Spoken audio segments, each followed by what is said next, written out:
Okay, Bill McCann, welcome to the podcast. How you doing, Bill? Great, thanks. Yeah, so great day in Dublin. We just finished our St. Patrick's weekend. Big weekend for the Irish. It's all happening. Cheltenham, then the Irish rugby at the Six Nations, and we're off work and Paddy's festivities, the whole gambit. Yeah, it was a good weekend. I'm surprised you're not nursing a hangover, mate, or are you? And you're just hiding it really well. We all hide it well in Ireland, you Uh, know. that's good, mate. That's good. Yeah, it was a cracking weekend for Irish sport, especially Irish rugby. And did you watch the UFC? Oh, of course, yeah. So last year I was actually in the O2. For the other big one. I heard the atmosphere last year might have been a little bit more raucous than this one, but that was one of the best weekends of my life. That was fantastic last time. Yeah, this UFC really good. Love Leon and the whole story. It's That's kind of a fantastic. mantra at our club when someone is under pressure. We always say, you know, you're being bullied. Just like Leon's coach. We always say that. Yeah, yeah. Don't let That's him it. bully you. That's interesting. I was at that one as well. I was there. I was At it, it, it was a great night. I was at the Cage Wars the night before too. I yeah, like all those smaller shows as well. they're good, aren't they? Yeah, they're Yeah, good. like Bama. I also thought that Bama was a great production. Really enjoyed it. One of the lads from our club just had a fantastic win at Battle Arena there a couple of weeks ago as well. Yeah, Yeah, great. they're Yeah, they're a good production. So yeah, well, that's good, mate. What did you think of Gunnar Nelson's display of jiu-jitsu? fantastic. So I know Gunny quite well. So when years ago when I remember the SPG team went over to Iceland and we met a guy called the Ice Viking and he was really good and came here to to live with John. And we heard this mythical creature over there was even better than the Ice Viking, who his name was Arnie Isaacson. And he was probably our best guy at Blue Belt, like this is maybe 15 years ago. And but we heard this mythical creature over there called Gunny that was better than everybody. And then he came over and I met him a few times. My son and him, Connor was maybe 5 or 6, used to play Mario Kart on the Xbox. I remember he had a love of reggae music, as do I, which is you couldn't tell by looking at me. That's my favorite form of music, and we shared some music and so on. Really nice guy. Um, just like he is his interviews, kind of understated. Loves his jiu-jitsu. Great athlete, yeah. Yeah, what it's an interesting one. What did you think of the commentary? Because they were kind of when you listen to the color commentators, they were kind of gearing towards him what he was saying about enjoying coaching too much, and this might be him kind of stepping down. Yeah. Well, I mean, they kind of picked up on that a bit. I know that one of our guys who I wrestle with has been um, helping in Gunny's camp, and he was taking it very seriously. I just think he's kind of switched on. Sure, back in the day when I knew him, he traveled to New York to train with the Henzo team. So he's always been a committed person, knows what he has to do to get ready. And he's a lifelong martial artist. So yeah, he probably does enjoy giving back, but why can't you do both?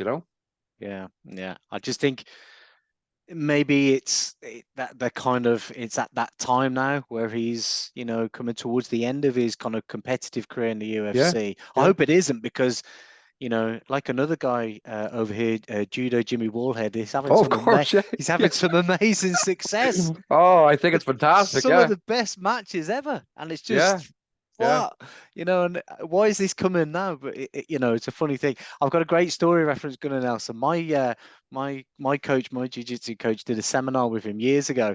Now yeah. my coach is actually 98% blind. And he All right. gets this a lot, like when he sat there, especially when he's out having a pint. People think they're staring at him, and he's not because he can't see Yeah. anything. And after the seminar, apparently Gunny was like, "Why does he keep staring at me? I'm going to go over there. I'm going to kick his ass." And Steve was sat there, none the wiser. And That's funny, yeah. yeah, this guy had to come over and say, "Oh, Gunny thinks he's staring at him," and Steve was like, "Huh? What?" Well, I think it's great though, that because like I know in Ireland and him kind of developed that relationship, let's say 15 years ago, and it's still going strong. I still saw John in the corner and still comes here for his Yeah, camps and vice versa. But he's kind of just away from the limelight a little bit. But remember his great match with Jeff Monson, um, where he beat Jeff Monson. He's very much undersized in that match. So, Mm. yeah, he's one of my favorite guys to watch. Yeah, I think it's fantastic. Yeah, it was clinical. And then going on to the kind of like Justin Gaethje, that fight was just that. Can you explain it to me? Coming from a Oh, freestyle Greco wrestling background yourself, why does somebody at that particular level choose to trade shots like that well, with his yeah, wrestling? I Why have been strike? following his wrestling career. He was always a defensive wrestler and a counter wrestler. It's the same way that people talk about Yoel Romero. Like in all his matches, he'd always kind of just do enough to win and win like 2-1, where he probably could go out there and blitz somebody. But I thought it was great at the end when Joe was, or not Joe, Daniel Cormier was interviewing him. He said, I got the takedown at the end, kind of Yeah, like yeah. to punctuate it. But listen, it's sports entertainment as well, and sure, you look at guys over the years been cut from the UFC, like one of my favorite UFC guys going back would be Matt Lindland. He had a kind of a rough time of it, whereas his style wasn't that maybe what the UFC wanted with, like a Wonder Boy Thompson, that type of style that maybe is kind of more what they want to see. So he's just doing what he does. But I thought at the end, like I was watching his interview, there wasn't a mark on him. He must have Oh, like no. leather skin, and the other guy was battered. Yeah, Yeah. And but the third round he the other really guy was turned it on. tough. Oh yeah, fantastic. Yeah, Yeah. I mean they're all so good at that level. It's fantastic. I've been a big fan of the UFC for years, but my first UFC watching it live was UFC 7, which was in upstate New York in like a First Nation Indian reservation, and went down on a judo bus like full of judo players, and just the cracks going. We didn't know what to expect. We're kind of in this place where gambling was legal. People were drinking, their homemade, poaching hooch, in the crowd. Oh, God. People, there were fights in the crowd. It was just bizarre. That was the one where Marco Huis came up with the foot stomps. I don't know if you remember that. Remember he used to stomp on a fella's foot, fought Paul the Bear Varelans. And Okay. No, but that yeah. was, but anyway, I was more interested in what was going on in the stands beside me, That's what was going on. We're all these gentlemanly judo types, Wow. and kind of in the midst of all that stuff. That was trying to think what year that would have been now, UFC 7, but it's a long time ago now, yeah. Well, just before we kind of go a little bit in depth on your own story, what did you think of the final with Leon Edwards versus Usman? Oh, I Usman, think it's sorry, Usman. fantastic. Like from a wrestling coaching perspective, like his single leg defense with the two hands breaking the one hand. I think he was very well coached. I saw one of the Jits That's guys. well, that's a guy from the Midlands, a guy called Yeah, Can be Fearless. yeah, He's an Indian, is I think he's a Sikh lad, and he trains in the gym, Fearless MMA in Birmingham. excellent. And Bradley Hill was also in the I saw team. that, yeah. I, Yeah, I, yeah. I think Bradley Hill's great. He's actually wrestled in some British wrestling competitions, so he's got his own kind of wrestling style. But I thought his game plan was fantastic. His mindset is good. He's everything you could want for. I can see him staying there for a long time at the top. And his conditioning was on point. He looked huge. He did look big, especially compared to Usman. Who looks phenomenal, an absolute specimen. And Yeah, Leon Edwards just looked that much, a little bit more bigger, yeah. and a bit more kind of filled out, He did deserve a point to be taken off. Like grabbing the I don't cage. think the rules allow for this cumulative penalties. There was a groin kick, there was a gouge, and then but apart from that, which could influence the decision, but he did blatantly grab the fence, which Mm, influenced things. But mm. I think like for it to be hinged on that would have been really unfair. I think the rules should be changed where they start like with a choice for the fouled opponent. Does he where he wants to start? Yeah, I was going to ask you about that because they stood them back up instead of basically saying, well, he would have completed the takedown, so you start on the ground. So, what's Yeah. your input on that? Uh, I think it should be given the choice to the fouled opponent, where he thinks it should be. But like in a 5-round fight, well, let's say in a 3-round fight, that would really have influenced things. But listen, the right person won in my opinion at the end of the day. I think it's great for UK martial arts, to have a champion there, especially when he represents it so well, And hope he gets his vengeance for the three-piece and a soda with with Masvidal down the road. Yeah, yeah. And Uh, it's a strange old thing. I've spoken to quite a lot of people about this. I mean, the guy's the welterweight UFC champion. He should have the keys to the city of Birmingham, and there are people in the UK that don't know him, and it's just a difference. Like when Conor wins the belt in Ireland, yeah, everybody gets behind him. Yeah, yeah. and it's over here. It's just I don't know. It's a strange old thing. Well, they all know Paddy. Like you were at the one the year before. Do you remember all the singing when we were exiting? Yeah, It was, yeah, it yeah, was, yeah. it was just epic. I have no problem with the sports entertainment side of it at all. Um, but like my favorite martial artists would be, the more understated ones, the GSPs and people like that, who are true sportsmen. But there's a place for the showman as well. You're Yeah. only in it for a few years. That's it, and I suppose that's where the two mix, isn't it? And Yeah, that's what kind of put you at odds with the martial arts ethos, as in, be reserved, play the grey man, etc., yeah, hide everything, but at the same time, you've got to sell tickets, put bumps on seats, and every now and then say, yeah. "Fuck that guy, I'm gonna rip his head off." I think some people have it bang on, like GSP, but like my other favorite would probably be Mike Bisping. Like Yeah, he's uh, you know, brilliant. Yeah. I read his book, I listened to it on the audio. It was a very bad kind of rendition of his accent on the audio book. Oh. And Dana was even worse. It was a weird kind of audio replay, but that's a fantastic story. I think it's great. So, I mean, if we kind of go on to your own kind of startings, initially born and grew up in Belfast until your parents moved over to Canada, and then Yeah, eventually found your way back to yeah. Ireland. Well, Paul, there's always a woman involved in these stories. That's Oh, to okay. bring you back. So when I was a little guy at 11, I used to watch World of Sport. Like Big Daddy Haystacks, and my favorite was Mick McManus. I'm aging myself, right? But very fond memories of my deceased grandfather watching it with him, and his name was Jim McCann, and that was kind of got me interested in some form of wrestling. So when I came to Canada, everyone had a head start on me in regards to ice hockey and be able to skate and ski. You have to enjoy the seasons in Canada. So right away, I kind of and I played a bit of football, soccer, rugby, but they weren't big there at the time. So the sport that was left for me was wrestling, and kind of made me kind of quickly assimilate into the Canadian culture as well. So I just wrestled all through high school, and it's a real sport. Like it's like the movies. You're going around with those Letterman jackets, with the leather sleeves, and with your weight class on your jacket. And the day of the meets, you'd wear a tie to school, and there'd be like a big all the cheerleaders cheering and everyone getting behind you, kind of like a celebrity in the school. So we uh kind of traveled as well, so that in a single season you could have 50 to 80 matches, and even to make the team, to be on like the varsity team, you had to anyone could challenge you for your weight. So someone new to the school could come in, and if he thought he was tasty enough to take your spot, then you were out. So you had to be kind of on point all the time, injury or not. Wow. And like it's like the films, on those big yellow buses traveling all over Ontario to wrestle.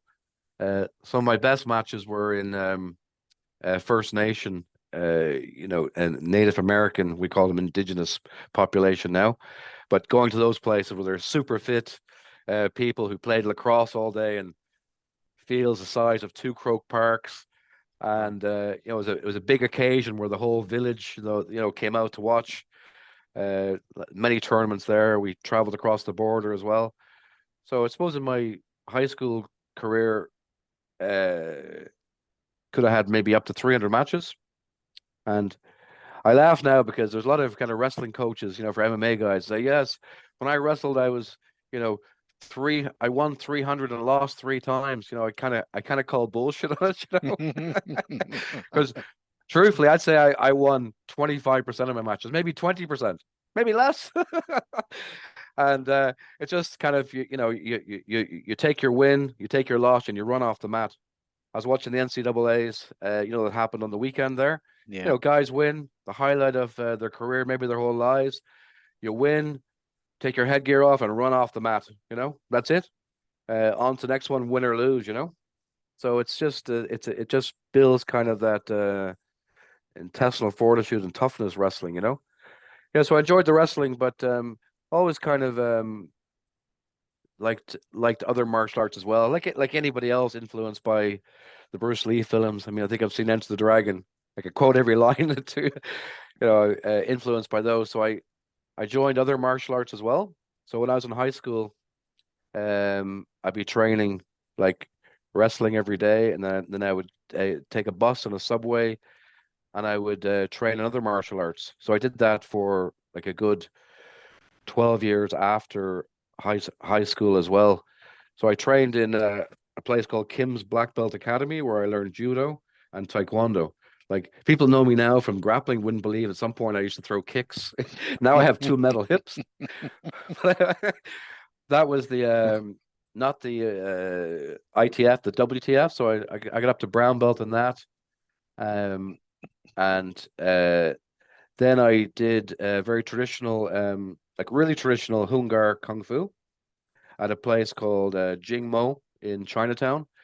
And I'm talking about, if I showed you pictures, Paul, you wouldn't believe it. Like you'll be talking about standing in a horse stance, like watching a candle burn down on your own with a Sifu master watching it from another room. Like I'm absolutely serious about that. And I did that for years. And to get you grounded to your stance. Then I even learned the Chinese lion dancing, and we traveled all across Ontario doing these lion dances. So kind of my Sifu is a very famous guy called Jim Lore, and his legacy, his heritage, lineage passed down to a person called Robin Young. Hopefully he'll listen to this.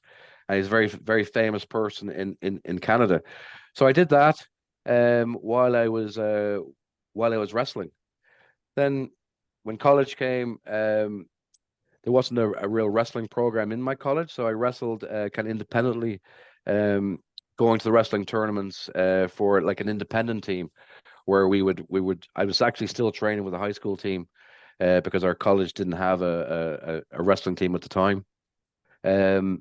So then I started. As wrestling, it's a young man's sport. I'm talking about 21. You feel kind of old.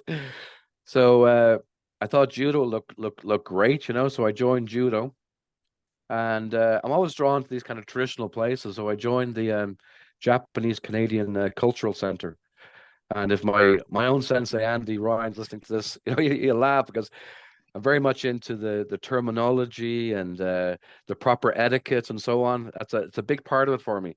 And at that club, it was like sprung floor. The sides came up, and outside you would see these like big bonsai trees, like these blossom trees. And inside, it was the most like kind of what you would envision a dojo would look like. It was absolutely a beautiful scene, but they're absolute savages in there. And like I was in my 20s and being beaten by a wooden stick by like an 80-year-old eighth dan. And it was really, really traditional and an excellent place to train. But for the competition side, I was luckily to be introduced to the Ajax Budokan. Like the logo for it is the same as the Budokwai in London, London. yeah, yeah. So there was he was bronze medalist when Neil Adams won the Worlds, called Wow. Kevin Doherty, and his father, Bill Doherty, who I'm still friends with to this day on Facebook and message him all the time. That was a more of a competitive club, and that was in Ajax, and so the Dohertys are of Irish heritage, and there was three brothers, like a medalist in the world and fought in the Olympics, and then the father kind of the head of Canadian judo. So that's where I kind of got I got battered there. A good competitive kind of grounding in judo, and it was a great club. I was just thinking back, as a proper sensei there, you had, and I always have trouble with this word, the hobbyist, right? Like, you kind of like there's competitors and hobbyists. Mm. There are people in the middle, and I like to think I'm not the only one where you're not a hobbyist because you live and breathe martial arts and you take it really seriously, but you're still no good. So I have the skills of a hobbyist, but my whole identity would be in martial arts, and you take it very seriously. So I Mm. don't like to be termed a hobbyist, but I wonder it's kind of why. like, I wonder why you can't just be called a martial artist then. yeah. But Yeah. yeah. So in our club, where you've been to, I can count. There's about 10 of us like that we take it very seriously as part of your identity, and like sometimes I give out to the young fellas I'm coaching because "Oh, I've got to go train today." It's like I get to go train today. I'm so lucky to be able to train. I love it. Um, so that's my attitude as a martial artist. You don't have to be good and a competitor and winning, you know, everything that's going. It's about living and breathing in martial arts and trying to pass that on. So that's what I learned from that club where there was like people training for international competitions.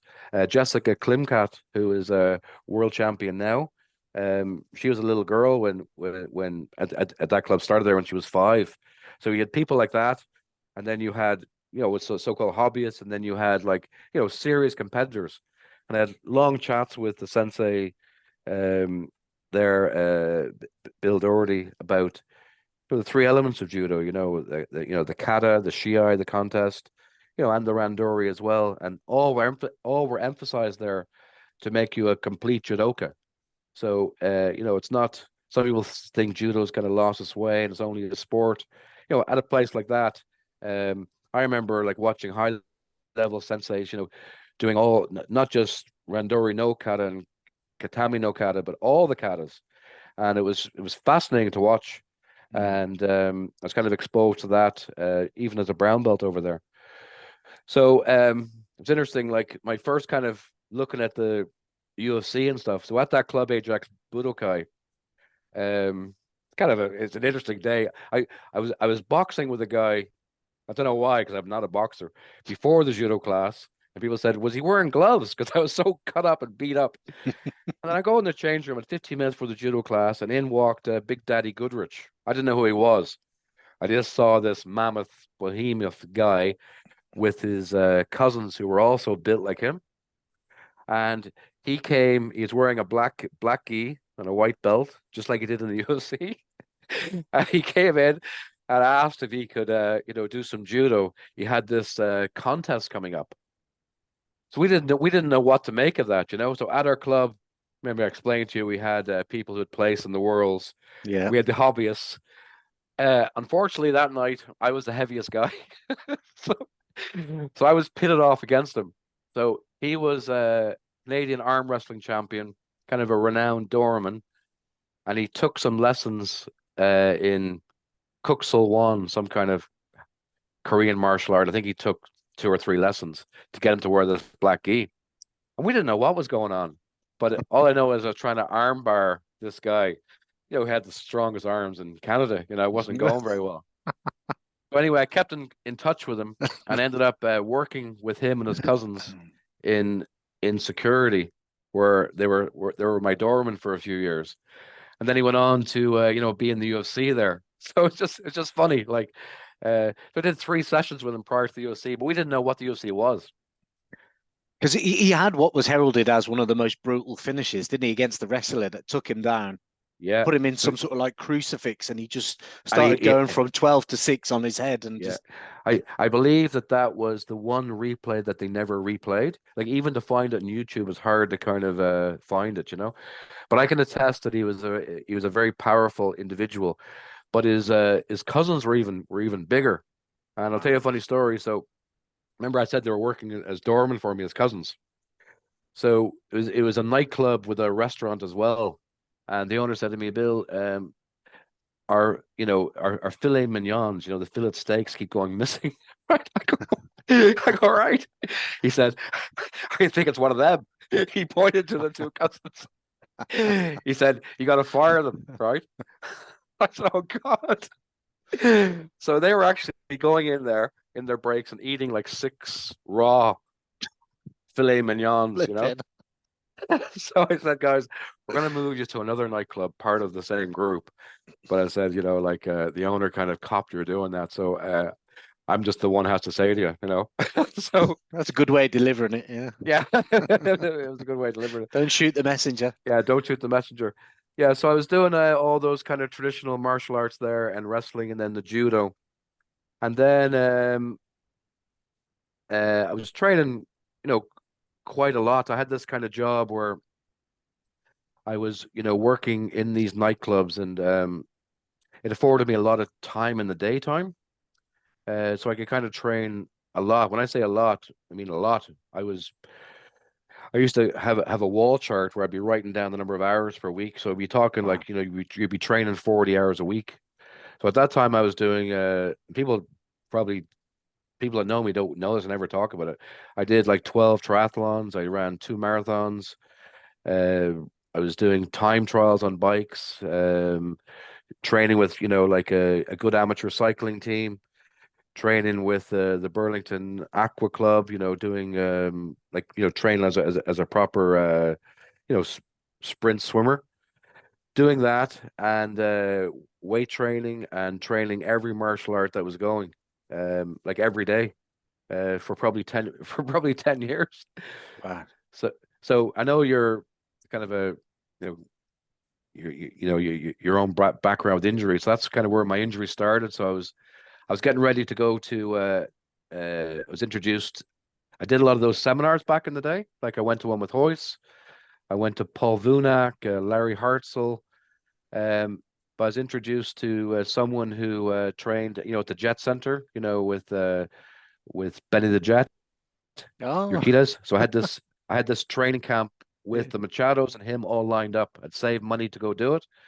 And a couple weeks before I went to do it, my tore my ACL completely. So kind of postponed that trip, had it scoped, but the surgeons wasn't the same as it was today. So I never really got it. I never got it repaired. I just had the scope just for them to tell me. I woke up thinking it was all healed, and they said, no, nothing we can do. You need full surgery. So I was doing a lot of these triathlons, and I'm talking about, like 12 hours a week, alone on the bike, and running marathons and squatting a lot. And it's just probably too much for my body. And so to compensate, I started having hip pain.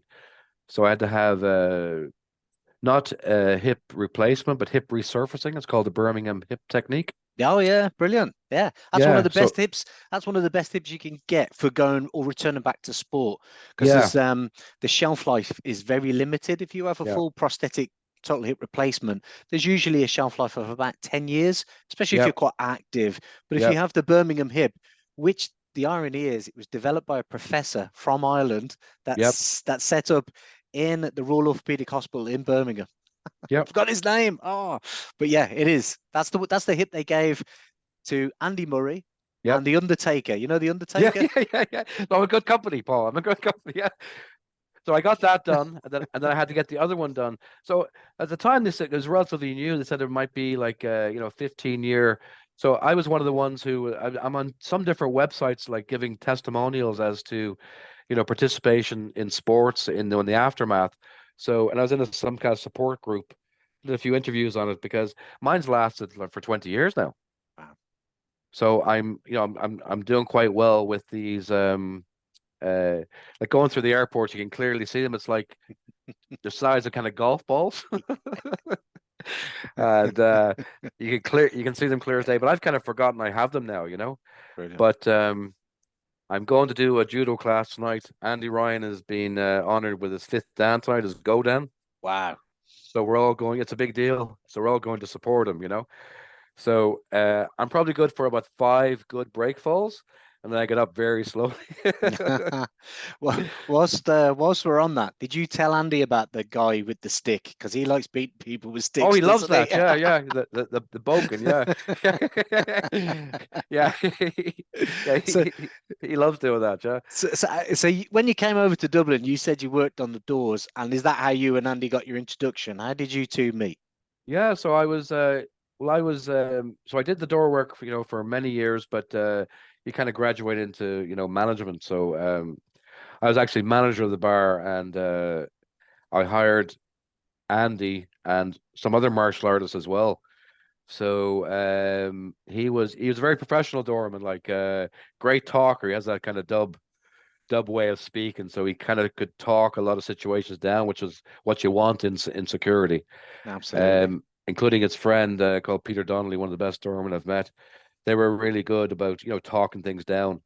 But I did feel very secure with them as my doorman.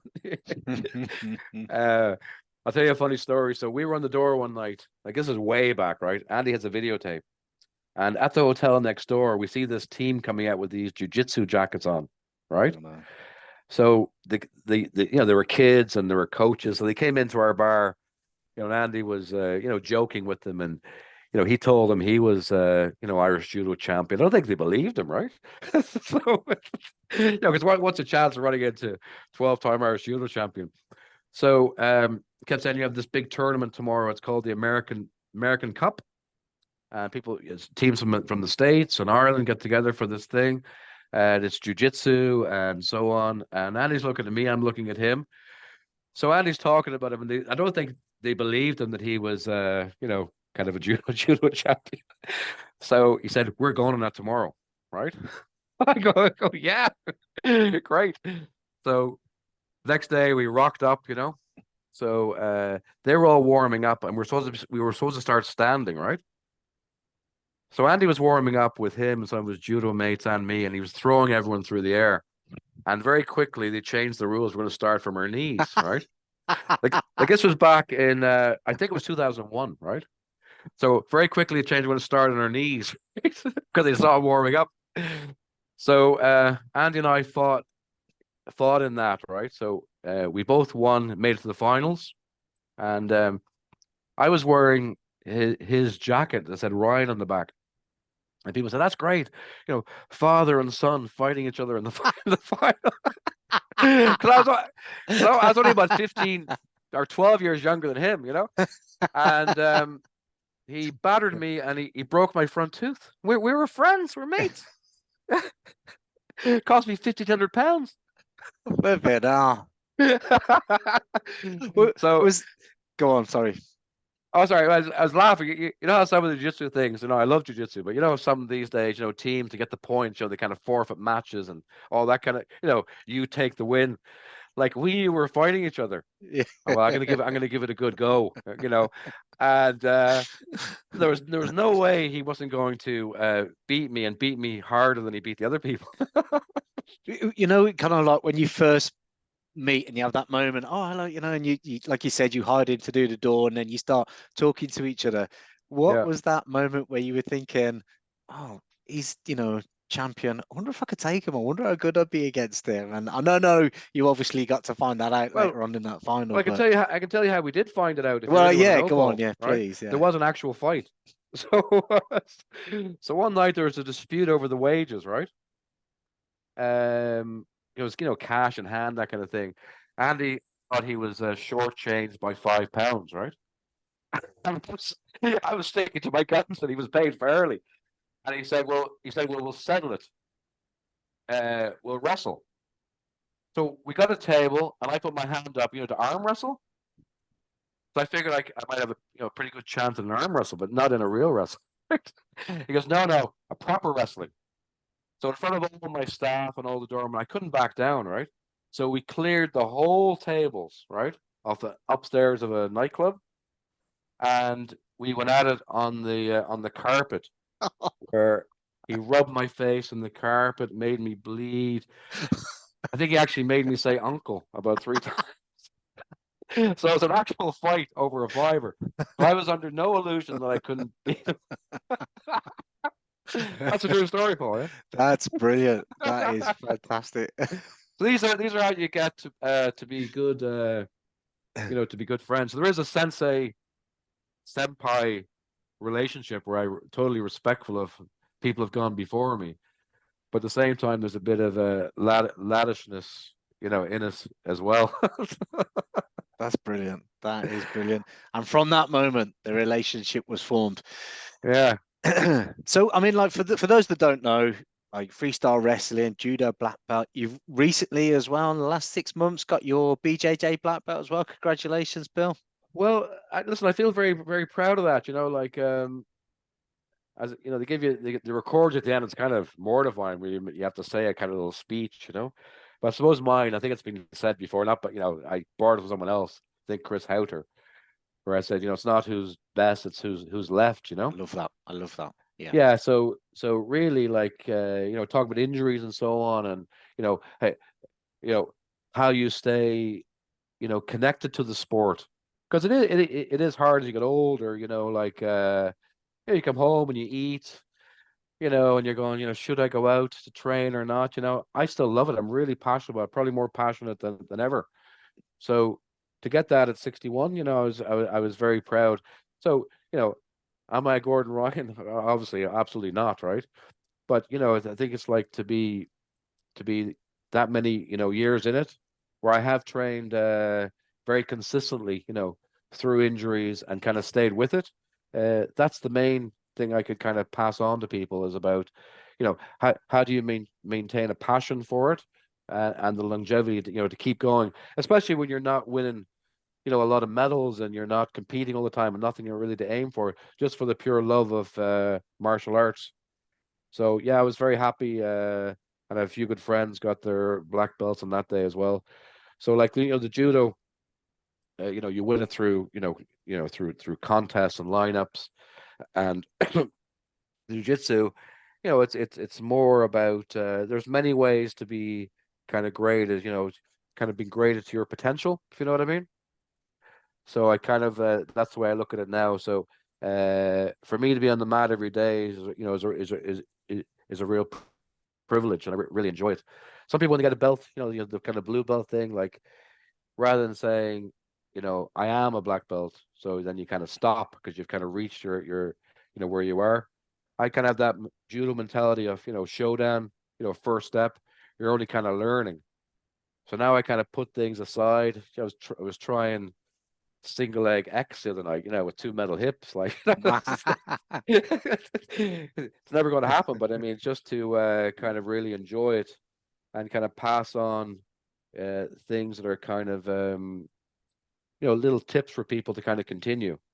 So I've had those injuries, and other ones as well. So you can develop your game around those and still enjoy it, and become kind of bulletproof in a way, to protect what your own injuries are.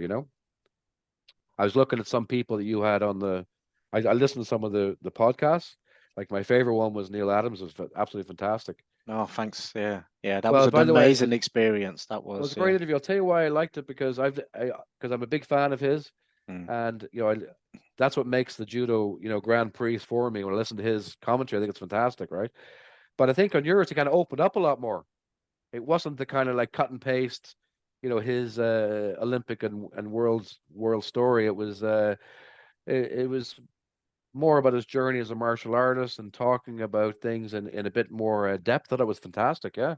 Yeah, I really, thanks very much, Bill. I really enjoyed that experience. And that was actually quite early on in the podcast. I think that was like episode 5, and I was immensely nervous about going to meet this Oh yeah, legend, gee, of course, yeah, yeah. because he only lives around like a short drive from where I live.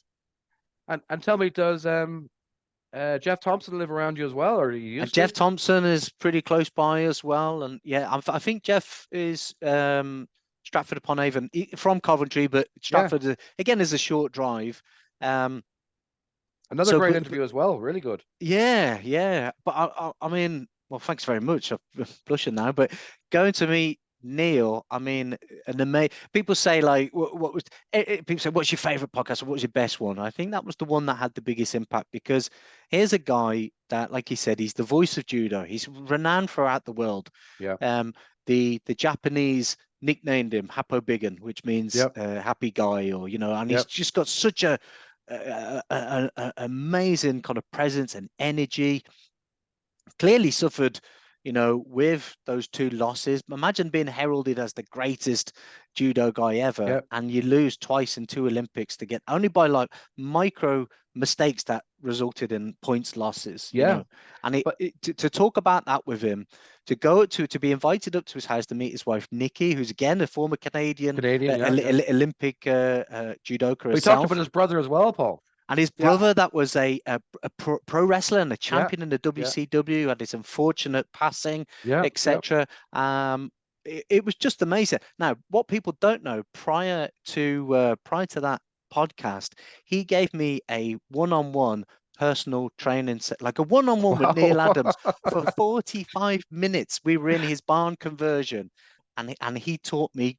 Now, the guys wrote books on grips, but he taught me grips and positioning, setting up something like Yeah. Yeah. an Yeah. uchimata, which he's well famous for, but setting up the uchimata, 45 minutes. Was that I've in that little dojo that he built?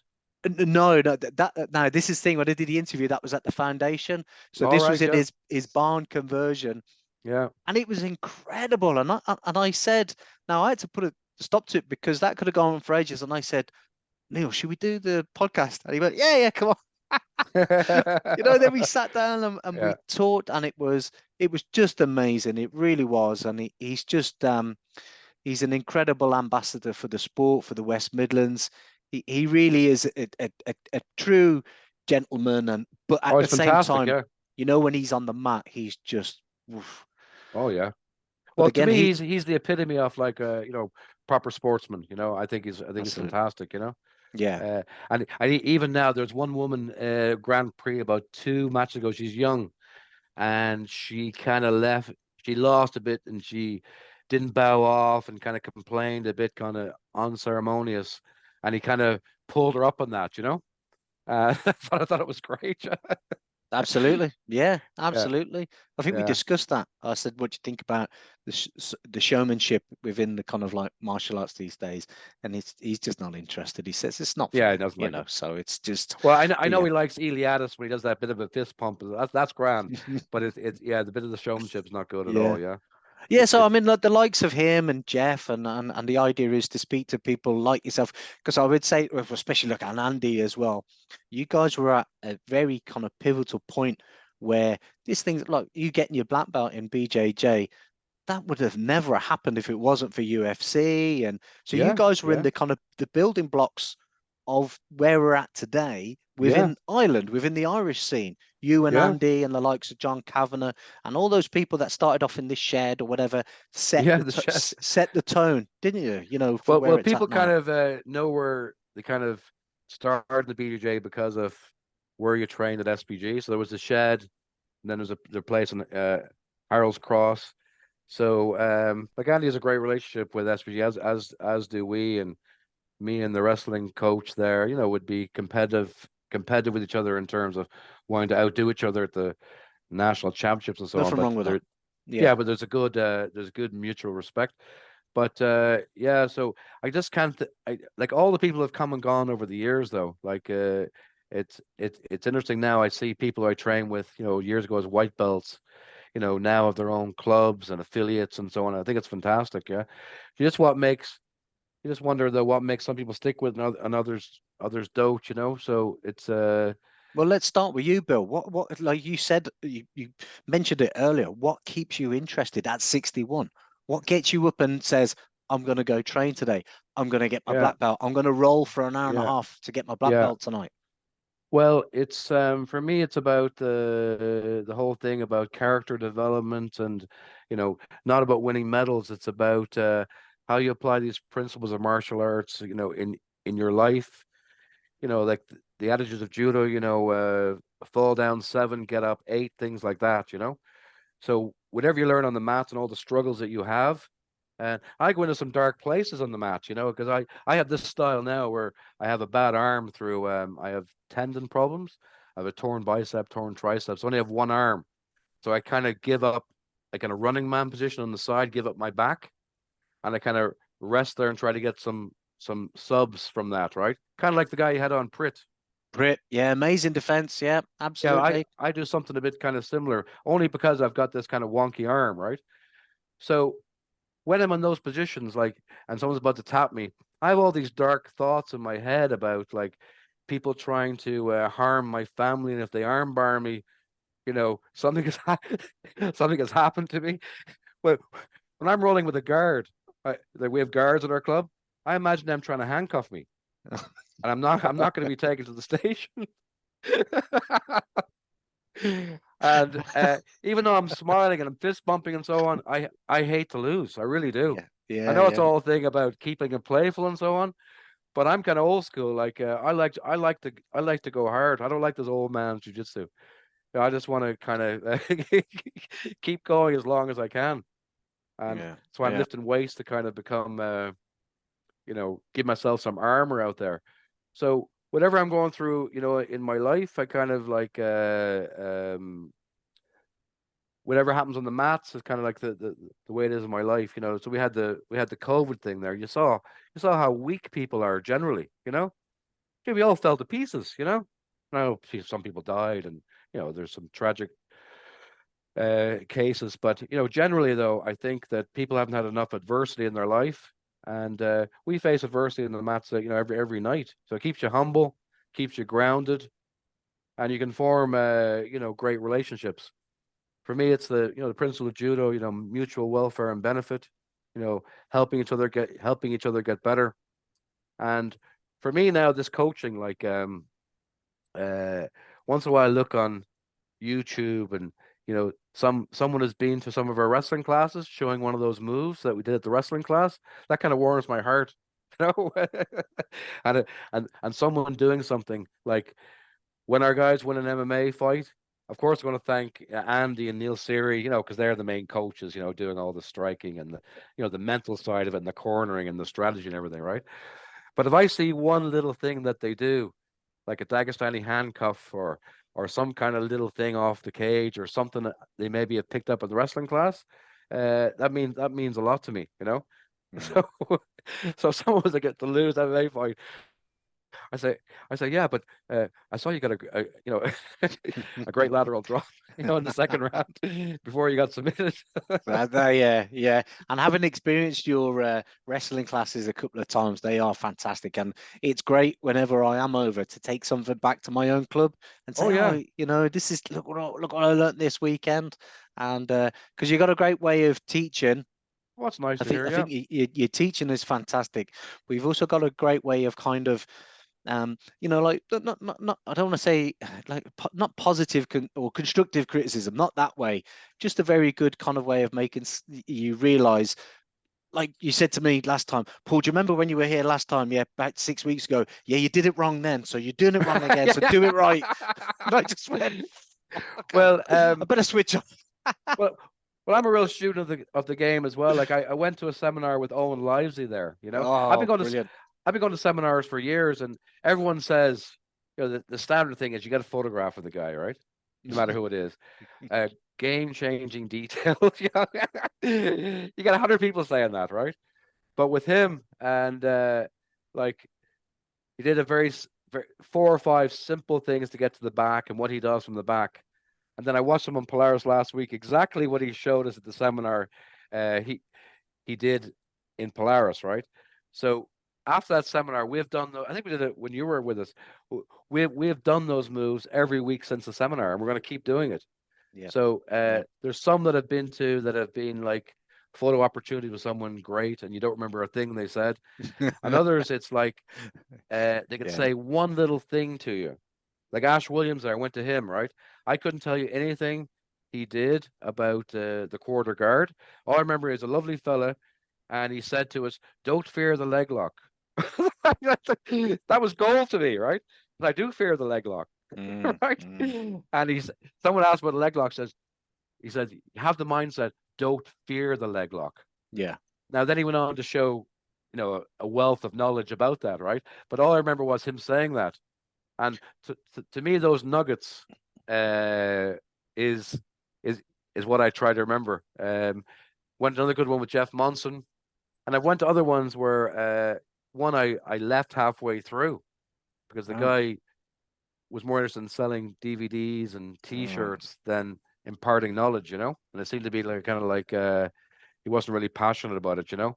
But yeah, I'm a big student of it. I watch everything and try to keep, even at my age, try to keep the wrestling kind of cutting edge. So the guy that lost at the NCAA's in the weekend, Lee Spencer, he's hyped to win the next Olympics in Paris. He lost in the semifinals, but um, we've been doing his moves for the last year.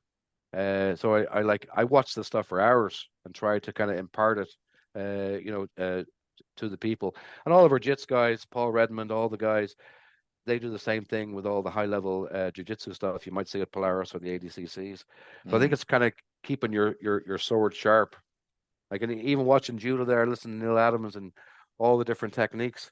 I mean, it just changed so much. You're looking at Mongolian styles, you're looking at this style and that style, and you just try to see what kind of resonates with the people and keep imparting that knowledge. Mm. That's where I'm So, at now. so sum up the kind of, because you've got your foot in all three disciplines, I suppose. Well, not excluding boxing, but in regards to the grappling, judo, wrestling, and jiu-jitsu. Can Yeah. you, at your level, sum up the differences between each one? Let's start with wrestling, and what's needed in wrestling as opposed to Well, jiu-jitsu and then judo. Well, to me, wrestling is a sport. I think if you don't start young, it's very difficult to kind of learn, wrestling now as a hobbyist, right? There's no tricks you can learn from wrestling. I think it's a mindset and to get a bit of dog in you. Um, for me, as I consider, wrestling a martial art, where, it's a development of your character and expression of yourself, through art like that. But if I talk about self-defense, I mean, wrestling and working the doors, I can't tell you the number of times where, kind of like that thing to say in jiu-jitsu, like, how do you handle kind of a drunk uncle who you don't want to hurt him kind of thing? Little arm drags and body control, so you don't have to be punching people. That gives you a load of confidence. Um, for me, it's the one thing probably you could get the most injuries from. Because wrestling is full on, and there's different styles of wrestling. The folk style and freestyle and Greco, but generally wrestling, I think it's about breaking the other person's spirit and being in better shape. And my favorite wrestler is Rulon Gardner. He beat Carellin there. He was the fittest guy, and his you always see Cormier saying it, conditioning is his weapon. That's from Jim Lampley commentating on Rulon. Conditioning is his weapon. Mm. And for me, wrestling is, I love to see matches where someone breaks a person's spirit. Like I watched Gable Stevenson at the last Olympics winning with less than a second to go. These Mm. things stay with me. In my own coaching style. So when I hear that bell for 10 seconds, everyone's kind of switching off. I make guys go right to the end. So wrestling for me is a great form of self-defense. And if you start when you're young and you get the kind of spatial awareness about your body in motion and going through things, all the tumbling and so on. It's pretty hard to do though as a recreational kind of grappler, even in your 30s. It is hard, and you'll see in any club. I talked to you might have seen the long-haired fella in Gunny's corner. That's his wrestling coach from Canada. Right. Okay. I didn't see him, but I'll Yeah, look him up after this, yeah. definitely. Yeah. So with him, for example, it's about all about the fitness wrestling, but judo I think is also great for self-defense, and I think people kind of don't think it's a form of self-defense. I think it's a great form of self-defense. Being able to grip and grapple people and out gripping someone and controlling them. I find it very, very physically hard. I mean, I told you about I have this kind of style in jiu-jitsu now where I can keep going and can last a class, against fitter, better people. But tonight when I go to Port Marnock Judo Club, I can't do that. It's very, very hard to get in, 5 randoris of 2 minutes as an older person. So I think the as a young person, you transform, and Judo would say the fear of falling into the joy of flying. Yeah, yeah, But if you yeah. try to get someone now doing all those hard break falls, it's very, very difficult on the body. And then you get so when I started doing judo, I learned on the sprung floor, which gives you a bit more confidence in taking a fall. But I tell you now, I'm very tentative about taking a hard fall against some young fit athlete, which is why the jujitsu for me, is the ultimate, where you can keep going for your whole life. I think it's probably the most effective form of self defense. It's real, and I think if you have that kind of self defense in mind when you're doing training and know why you're doing it, we can enjoy it as a sport and so on. But for me, it's about would this work on someone bigger and stronger trying to control me, and is this a good position to be really in a self defense scenario? You still enjoy it in the sports way, but I kind of like think self defense all the time. But for me, it's absolutely fantastic, and it's really humbling. Like Mm, mm. we have some very high level wrestlers from Eastern Europe come here as asylum seekers, or for economic migration, and they're excellent wrestlers and super fit and very talented, but they can be humbled by a nerdy geek. you know? You're talking about Adam. Yeah, well, Adam's well, he might be an exception to the rule, but like how many of these super intelligent BJJ guys are kind of like look nerdy and geeky, who can Bill, f you come up. on. I find it I just find it so humbling, and all the young Yeah. people, they're just superstars, and they don't know how lucky they have it. Um, I remember going to these early seminars with Hoist Gracie and Carly Gracie, and they showed you like Sengaku, the triangle. They showed you Udigurami or whatever, and you're going, this is magic, right? And now look at the wealth of knowledge we have. But maybe there's too much knowledge, going around. Maybe Well, we should. like what you said about that guy in the seminar, do you think sometimes the business aspect of things is getting in the way of where people are, that might just be an individual thing, but getting in the Yeah, way of people sitting there giving their all, but instead saying, well, buy my video on BJ Fanatics and buy my t-shirts. It's like, fucking do me a yeah, favor. Come on. yeah. There was one. He came here to Ireland, and it was a lot of money. I remember at the time. This was early 2000s, and it was very funny. I went there in a judo gi, of course, I wore the white belt, and I was paired up with a real life ninja, with the tabby, those shoes, and he had these claws on his hand, like he was ready to climb a wall. So he paired me up with him for the seminar. So right away I wanted to leave. So you know what he won? He got beat by a ninja. So he kept saying to me, this wouldn't work on the street. One of those guys. Oh God, it's going to be a long day. It's going to be Yeah, a yeah. long day. And but I was safe because literally 20 minutes into it, the seminar was stopped. We hadn't even got a sweat going yet, and there were like 80 people there. And the suitcase came out with all these back then was DVDs, Oh God. T-shirts, and I was like, "What is going on here?" So I just left. You know, like it just wasn't for me at all. I wanted to go there, and I know they don't do it so much anymore, but back in the day, like I remember I mentioned Jeff Monson there, Mm. Big Nog, they rolled with us, and everyone, of course, trying to beat them. That must be very difficult for them because you get like 20 hungry people fresh trying to take your head off. But that it was real, and I thought those seminars were really good. But some of the best ones I've been to have been kind of guys who are not so well known. Our own Paul Redmond is great. Andy does a really good seminar. John Kavanagh as well. Like I've been a couple of his back in the day. When we're talking about the aliveness and so on, like kind of get that message across. Mm. Really good stuff. Some of the other people that come over now, it's just completely sport. They're not really into it. They're just kind of like going through the motions. And then you got It's a old shame. Livesey there, who was like, at the end, he said, "Listen, guys, I'll stay here to midnight and wrestle with everybody." And we kept him there to 10:30. Wow.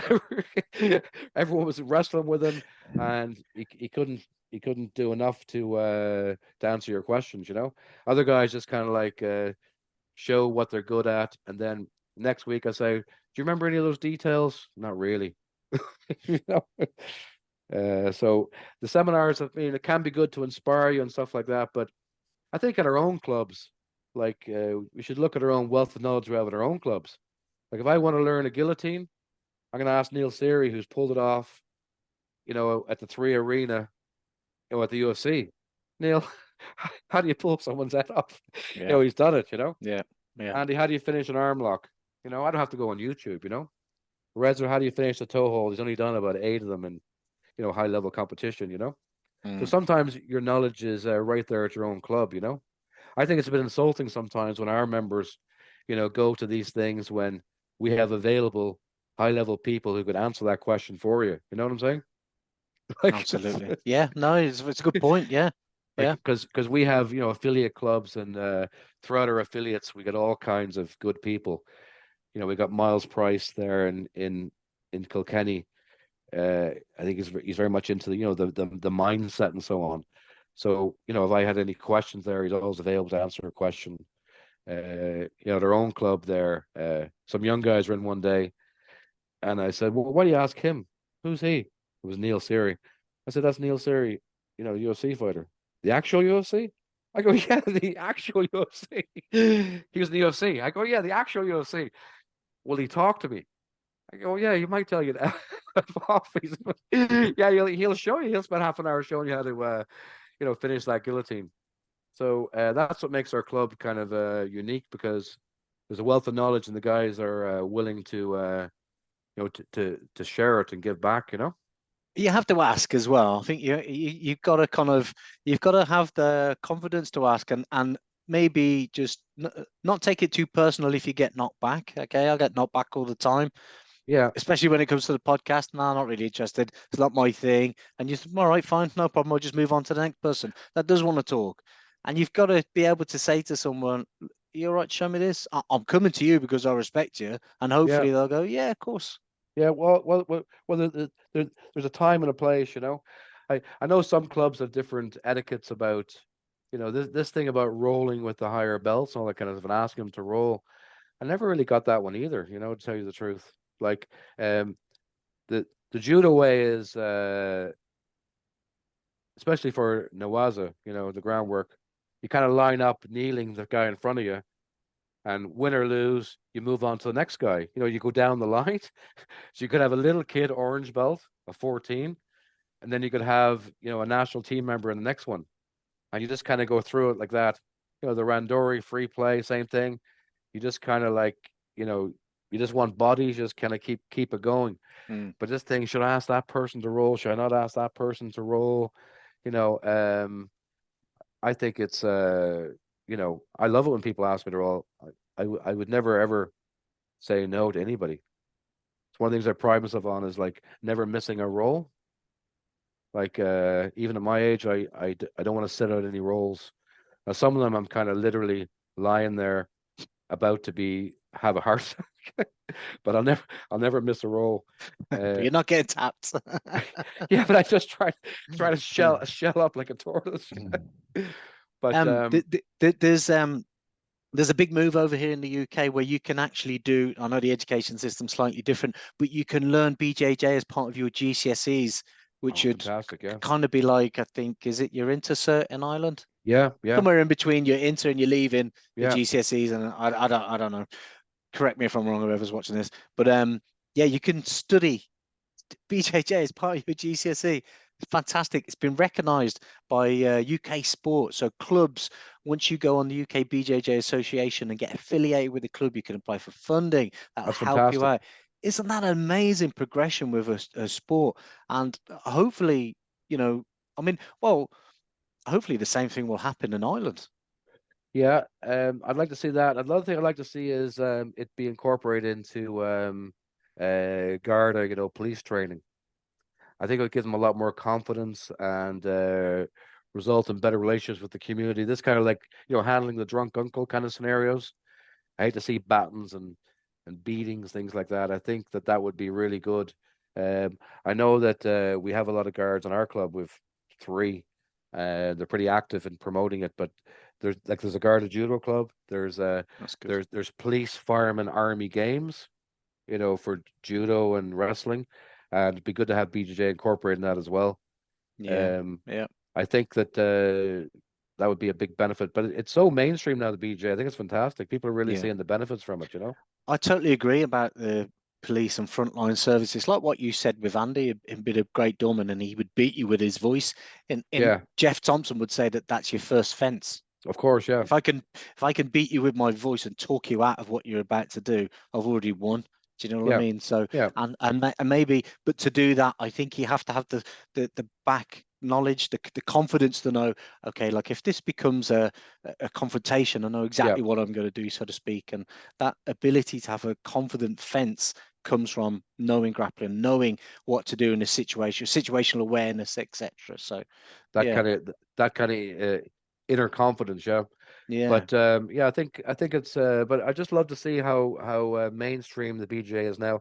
You mentioned about the schools there, so um, we have like TY year, it's transition year. It's kind of like what the insert is now, and BJJ is part of that curriculum. There are a few brilliant. instructors going around doing that, which is great to see.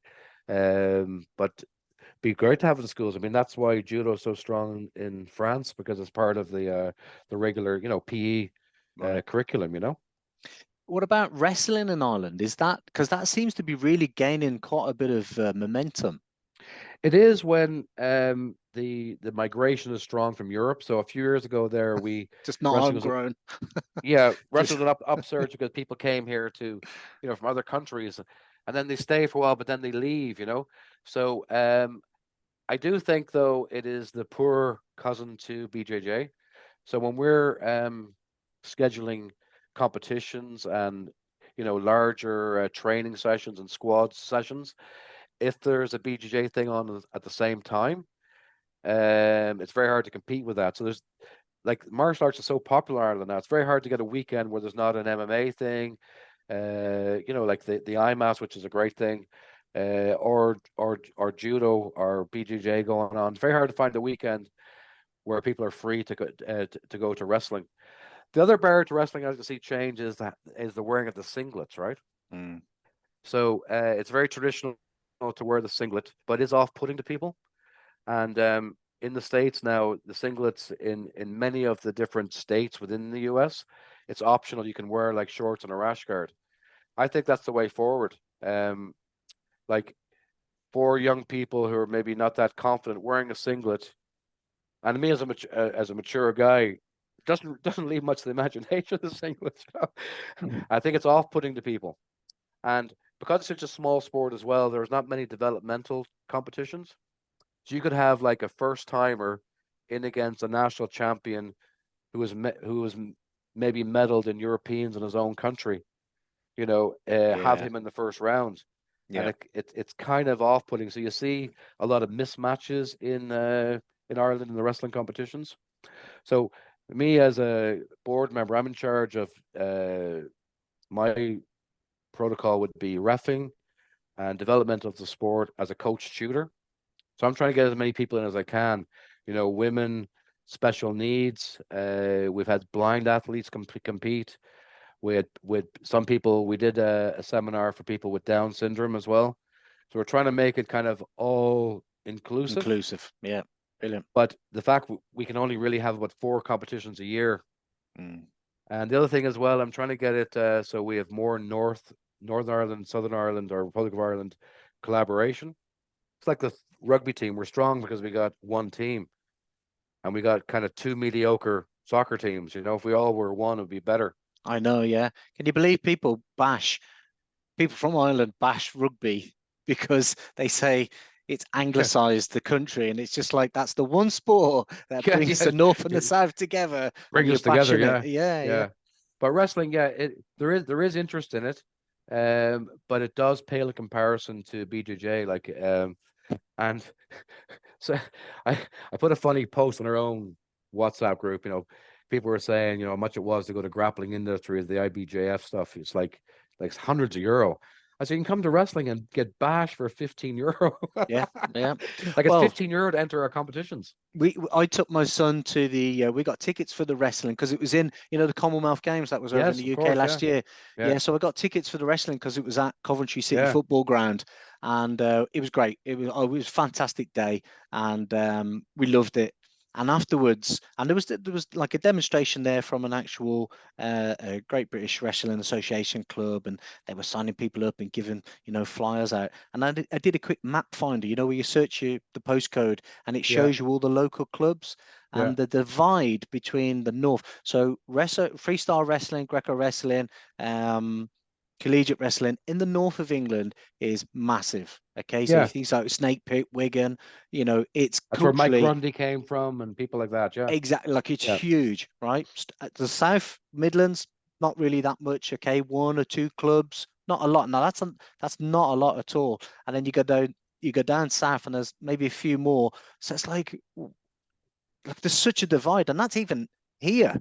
With Yeah. such a much bigger population within Great Britain, and compared to Ireland, Northern Ireland, and the Republic of Ireland, it's a struggle, isn't it, to get It these is. clubs Yeah. going and to get these people like recognized, get clubs affiliated, etc. Well, there's like the BWA, the British Wrestling Association, they have some good training courses, and there is good commitment, but there's not that much funding. Like if you look at the funding that say judo or amateur boxing would get in Britain compared to wrestling, so it's very hard to develop it and have like a full-time facility and so on. It's difficult, when you got to come, like the judo days, coming in, putting the mats down, training, putting the mats away.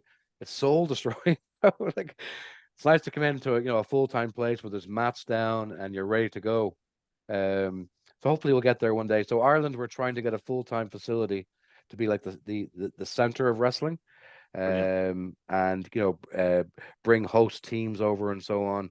So like we have a lot of interest. We had an American coach here this weekend who was just on holiday.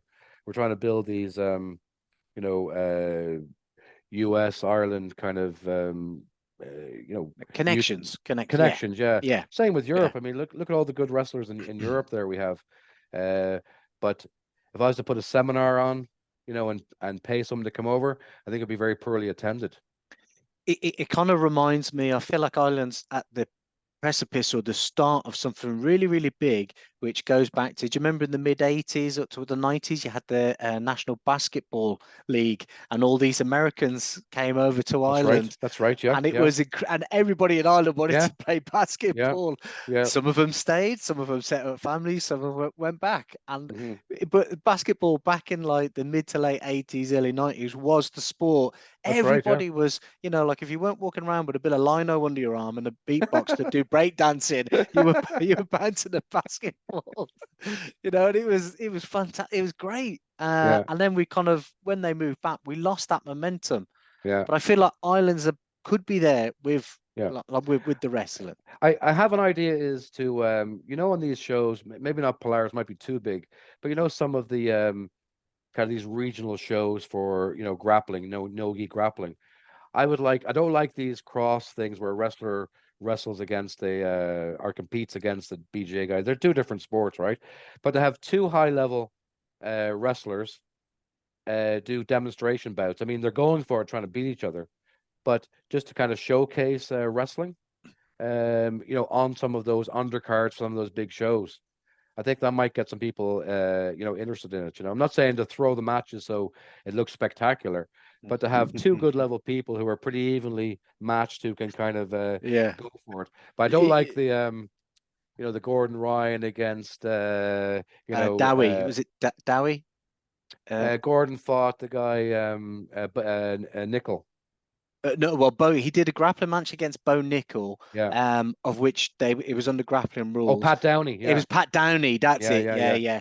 That's where Like, they did a wrestling match, and then they did yeah. a kind of Yeah. grappling I'm match, not and really into that kind of stuff. yeah, and Downey tapped to a half Nelson, and he didn't Yeah, even. yeah, yeah, Yeah, yeah. yeah, And then Downey beat him in the wrestling. You'd yeah, expect yeah, that. Let's just yeah. keep the two things separate. But it's interesting for fan appeal. But like, so I think something like that.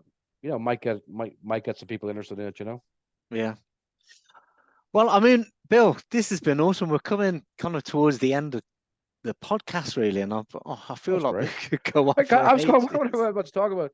I would like to mention one thing if I could. Health Go on then. health wise, on a more serious topic, right? Yeah. Just a little word to fellas, my age or even your age of getting up is to get tested for your blood test for for men's health issues, Okay. does that make sense to you? Like a I, prostate I exam or Yeah, I had a bit of bad news myself in that right. regard recently, so I'm going through some consultation about that. So just I just like to say to people out there, if you're at a certain age, and one of their gyno clubs going through that as well. If you're at a Yeah. certain age, get your men's health sorted, get Yeah. tested, and if you Yeah. get an early diagnosis, it's all treatable. I just wanted to kind of say that it's kind of a personal thing for me now. Yeah. Yeah. Thanks for sharing that, Bill. I Yeah, mean, you should. That's the problem with men, though, isn't it? yeah, That's we don't. us men. We don't go to the doctor. We don't Yeah, talk about mental health. Well, I think that's changing, to be honest with you. But yeah, yeah, and you should be checking your testicles on a regular basis for yeah, strange lumps and bumps. yeah, In the bath is always the best way to do it yeah, because they float. yeah. But yeah, if you are noticing any kind of like Yeah. irregularities with your urination, Yeah. okay, then I didn't want to end on a serious note. But I just thought I would mention that. well, why not? That's pretty good. Well, it's educational and it's informative and, thanks for sharing that, Bill. I think if you could come out, Bill, and say it, then I'm sure a lot of people will go, you know what? I'm going to bite down on the bullet, literally, and go and get a prostate exam. That's it, yeah. Well, listen, I feel honored to be on here because, like I told you, like I did listen to the podcast, and I listened to Neil, Jeff, and the other fellow, Raspberry Ape. That's a good one too. Oh yeah, yeah, Dan Strauss. Yeah, yeah, yeah. He's brilliant. Yeah, yeah. Yeah, Dan good is character. fantastic. Yeah, yeah. Hopefully get Dan on again soon. I mean, Dan does his own podcast. Yeah, listen.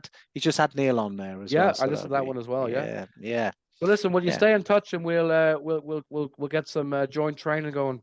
Yeah, I'd love that. Well, like I said, I feel it feels a pleasure and a privilege to be able to rock up to the club when I'm over in Oh, we Dublin enjoy and having you.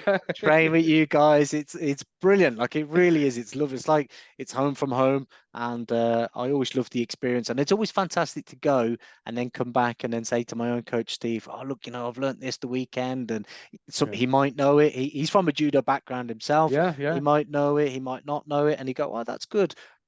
Drill that. Hold on to it, and then we'll It's we'll teach it." it's good we're open mind like that. Well, listen, this was great then. It made my day. Yeah. Oh, good, mate. Good. Thanks for coming on, Bill. Much Loved it. appreciated. You Thanks for take having care. me.